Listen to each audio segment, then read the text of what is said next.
Hey Grandpa, it's Jared. I wanted to show you the pond and kind of go into more in depth about how we maintain the pond and how I care for it throughout the year.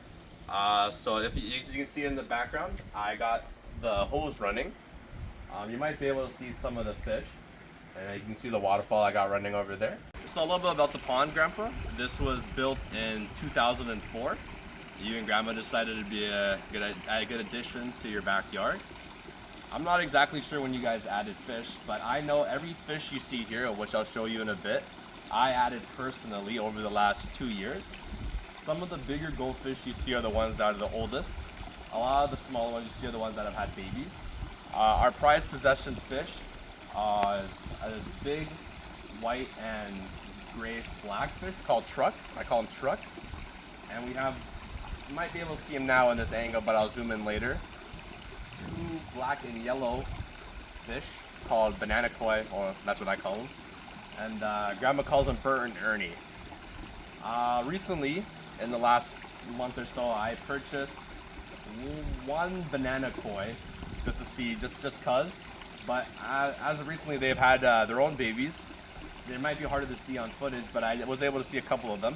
They have kind of an algae nest towards the deep end of the pond, where I see a lot of them like to go hide under since they are smaller. But they do use the lily pads as cover as well.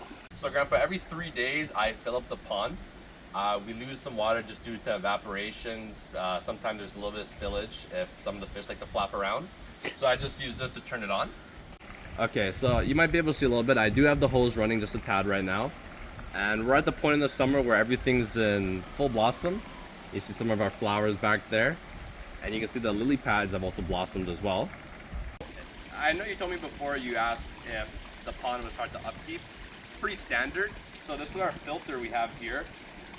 It just collects all the debris from the pond. In the springtime we get a lot of the leaves and seeds. Right now we don't really get much except maybe a little leftover algae. About once every week now I empty the filter to clean it up for Grandma.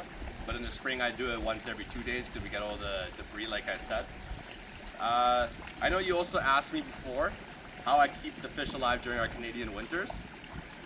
I have a 1500 watt heater that floats on top of the pond, and surprisingly enough it was able to keep the entire pond from freezing over the winter, and it kept all our fish alive. Summertime, like today is July, we like to feed the fish twice a day because I think they've already had their babies. I'm not sure. Like I know they've had kids, but I don't know if they'll keep having kids throughout the summer. And so I like to feed them twice a day. Grandma likes to feed them in the morning, and if I come in the afternoon, I'll feed them. All I do is I take some of this fish food I bought here. It's called Staple Hikari Daily Use Growth Diet for Koi. Just some stuff Grandma bought on Amazon. And then what I do, like if I was feeding them properly, is I take a big handful and I throw it in. Since I've already feed them, I'm just gonna give them a little bit, but they eat it all up anyways. So I just sprinkle it across the pond like so. And if they're hungry still, they'll come up, like some of those goldfish there. Right?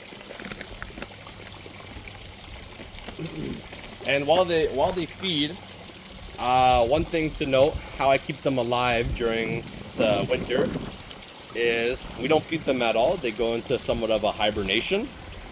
So they don't eat at all, because if they do, it would disrupt their digestive system and could kill them. When spring does come and it's around those mild 15 to 17 degrees Celsius, I like to introduce a little bit of food back by just giving them one small handful. I'm not worried about them starving, as you can see some of them are pretty big. And they also do have algae and scraps to eat in the ponds. So even though we do feed them twice a day, they like to nibble on other things. I've seen them eat bugs before as well. But yeah, that's a lot of the basic upkeep of the fish that you might have been asking about. So on a hot day like today, Grandpa, some of the fish like to stay in the deeper ends. The water is a bit harder to see. We're having some overcast today. But there's one of the baby kois. You might not be able to see it from my view, but I can see them floating around towards the bottom. And this is where, like underneath here, they would have that kind of, I call it an algae cave because that's what they all like to huddle in, the smaller fish. But like the big dogs like these guys over here and Truck, they just flow around somewhere they please. These bigger goldfish as well are the original ones I bought and survived, and they've actually birthed a lot of these smaller ones you see right now.